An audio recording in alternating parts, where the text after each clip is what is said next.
ETF index mutual funds నేర్చుకుని stock మార్కెట్లో రాణించాలనుకుంటున్నారా? వెంటనే ఈ నెంబర్కి కాల్ చేయండి.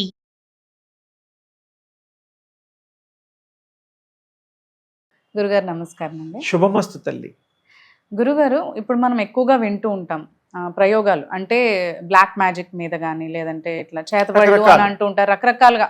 అంటే కొంతమంది చెడు ప్రయోగాలు చేస్తుంటారు, కొంతమంది మంచి సంకల్పంతో కూడా చేస్తారు. కానీ ఇలాంటివి ఏమైనా చేసినప్పుడు వాళ్ళ సంకల్పాలు నిజంగానే అవి నెరవేరుతాయి అంటారా? అసలు మీరు అవి అంత స్ట్రాంగ్ అంటారా? అంటే వారు చేసే పూజలు ప్రయోగాలు ఎఫెక్ట్ అవుతాయి, టెంపరీ, పర్మనెంట్ కాదు. వాళ్ళ విద్యలు నేర్చుకొని ఉంటారు కదా.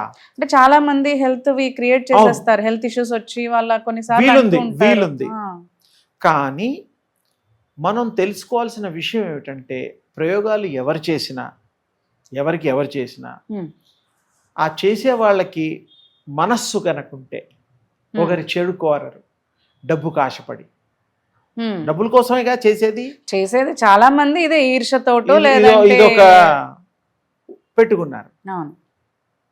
ఈ చేసేవాళ్ళు ఎవరైనా కూడా ఆ తండ్రులు, ఆ గొప్పవాళ్ళు, ఆ మహిమాన్వితులు మానవులు, తోటి మానవుల మీద దయదలిచి ఈ డబ్బుల కోసం ఇతరుల మీద ప్రయోగాలు చేయకుండా మంచి కోసం, బాగుపడడం కోసం, వాళ్ళ భవిష్యత్తు ఉజ్వలంగా ఉండడం కోసం చదువు రాని వాడికి చదువు వచ్చేటట్టు చేయండి,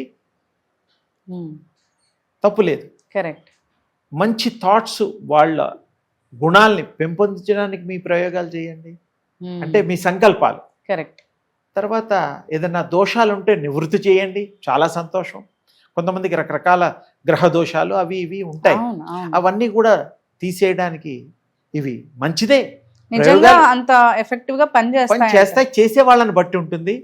చేసే తండ్రులు ఆ యొక్క శక్తిని సంపాదించుకుని ఉన్న శక్తి సామర్థ్యం కలిగిన శక్తి స్వరూపులు ఎవరైనా సరే వాళ్ళందరూ గొప్పవాళ్లే. ఎందుకంటే ఒక శక్తి ఉన్నప్పుడే చేయగలుగుతాం, లేకపోతే శక్తి లేని వాళ్ళు ఏం చేయలేం. అవునులేండి. శక్తి అనేటువంటి సంపాదించడానికి వాళ్ళు ఎంతో కష్టపడి ఉంటారు. కానీ వారు సన్మార్గానికి డబ్బులు తీసుకునే వాళ్ళది కూడా తప్పనని నేను. మరి పాపం వారికి కూడా ఏదో ఉంటాయి కదా ఈతి బాధలు, తప్పులేదు. వారికి మీ మంచి చేసినప్పుడు వారి మంచి కూడా, మంచి చెడ్డలు కూడా చేయించుకునే వాళ్ళు చూడాలి. ఊరికే పాపం ఎవరు కూడా ఎంతో కష్టం పడి వ్యయ ప్రయాసాలకు ఓడ్చి చేయాల్సి వస్తుంది. ఏదో ఊరికే వస్తువులు ఇచ్చినట్టు కాదు అది. వాళ్ళు ఎంతో కష్టపడిన తర్వాత, శక్తి సంపాదించిన తర్వాత ఆ యొక్క ఇతరులకి ఇబ్బందులను దూరం చేయడం కోసమే వాళ్ళు ప్రయోగాలు, ఉపశమనాలు ఇవన్నీ ఉంటాయి. అది కాకుండా ఇందులో ఇంకో భాగం ఇళ్లల్లో వాస్తుకు సంబంధించి లక్ష్మీ యంత్రం అని, వరహ కూర్మ యంత్రాలని, వాస్తు దోషాలకి కొన్ని పెట్టుకుంటూ మత్స్య యంత్రాలని ఇవన్నీ చేస్తూ ఉంటారు. చెయ్యాలి. చేయకపోతే మరి ఆ శక్తిని సంపాదించిన వాళ్ళు శక్తిని వాటితో ఛార్జ్ చేస్తారు. వారి సాధనతో ఎలా అయితే మన సెల్స్ ఛార్జింగ్ చేస్తామో కొన్ని అవర్స్ ఎలా ఉంటాయో, ఈ యొక్క యంత్రాలు ఆ మంత్రాలతో సిద్ధి పొందిన వాళ్ళు దాంట్లో లైఫ్ని తీసుకొచ్చి ప్రాణాన్ని, శక్తిని ప్రవేశపెట్టగలిగే మహాత్ములు ఉన్నారు. అందరి గురించి నాకు తెలియదు, నేను కొంతమందిని చూశాను కాబట్టి. వారు శక్తి సంపన్నులు. అందరు శక్తులు మనకు తెలియదు కాబట్టి మనం తక్కువ ఎక్కువ అని ఎవరిని మనం కామెంట్ చేయడం కూడా తప్పు.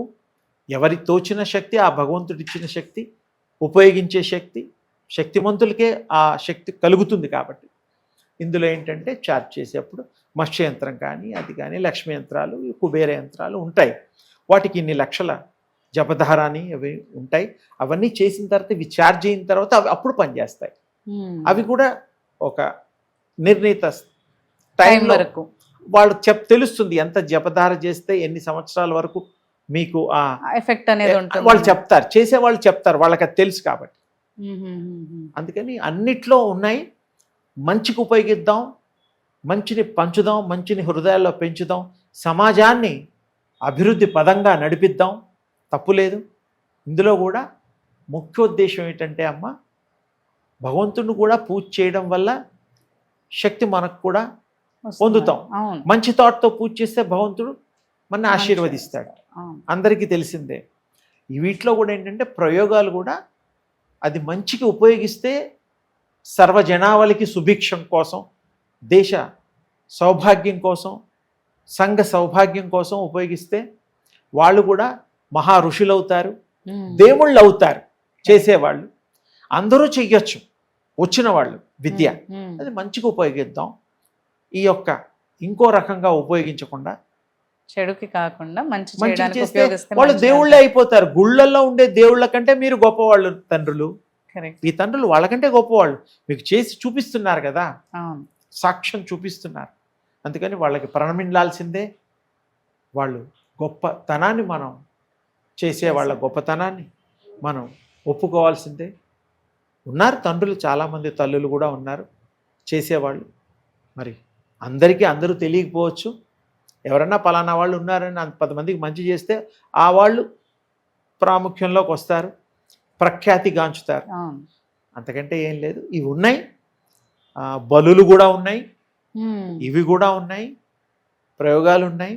కానీ వాటి వాటి నిర్ణీతమైనటువంటి Time పరిధులు అనేది ఉన్నాయి, పరిధులు ఉన్నాయి. limits ఉన్నాయంటారు. అందుకని ఆ పరిధుల్ని దృష్టిలో పెట్టుకొని మనం కూడా జాగ్రత్తలు తీసుకుంటూ వాటిని మనం దృష్టిలో పెట్టుకోవాలి. చేసేవాళ్ళు కానీ చేయించుకునేవాళ్ళు కానీ.